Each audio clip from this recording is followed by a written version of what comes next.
Assalamualaikum warahmatullahi wabarakatuh. Perkenalkan, nama saya Bahriyatul Ilmi dari TBID 2A. Di sini saya akan menjelaskan tentang peta konsep Imam Syafi'i, salah satu tokoh besar dalam sejarah fikih Islam. Semoga penjelasan ini bisa menambah wawasan kita semua tentang pemikiran dan kontribusi beliau dalam dunia Islam.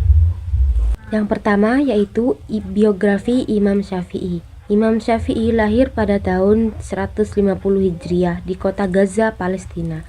Nama lengkap beliau adalah Abu Abdullah Muhammad bin Idris Asy-Syafi'i. Sejak kecil beliau telah menunjukkan kecerdasannya. Pada usia 7 tahun, beliau sudah hafal Al-Quran. Beliau belajar di Mekah, kemudian melanjutkan studi ke Madinah dan berguru kepada Imam Malik.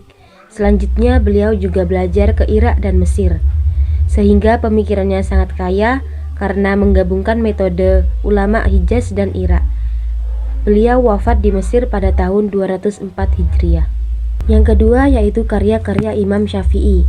Imam Syafi'i dikenal sebagai penggagas pertama ilmu usul fikih. Dua karya penting beliau, yang pertama Ar-Risalah. Buku ini membahas prinsip-prinsip dalam menyusun hukum Islam. Inilah kitab pertama dari ilmu usul fikih. Yang kedua Al-Umm. Ini adalah kitab induk fikih yang menjadi dasar ajaran mazhab Syafi'i.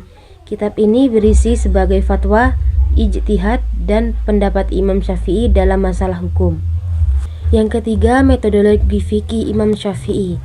Metode pengambilan hukum oleh Imam Syafi'i sangat sistematis dan logis. Yang pertama yaitu Al-Quran, sumber utama dan tertinggi dalam hukum Islam. Yang kedua hadis Nabi. Beliau hanya menerima hadis yang sahih atau valid dan kuat sanadnya. Yang ketiga ijma', yaitu kesepakatan para ulama terhadap suatu hukum.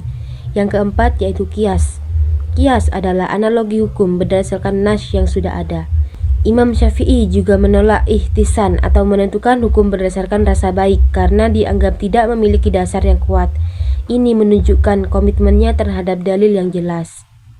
Yang keempat, pengaruh dan murid Imam Syafi'i. Salah satu murid terkenal Imam Syafi'i adalah Imam Ahmad bin Hanbali, pendiri mazhab Hambali. Mazhab Syafi'i sendiri tersebar luas di berbagai negara, terutama di Mesir, Yaman, Suriah, Malaysia, Brunei, dan Indonesia. Di Indonesia, mazhab Syafi'i menjadi mazhab mayoritas dan digunakan di banyak pesantren serta lembaga pendidikan Islam.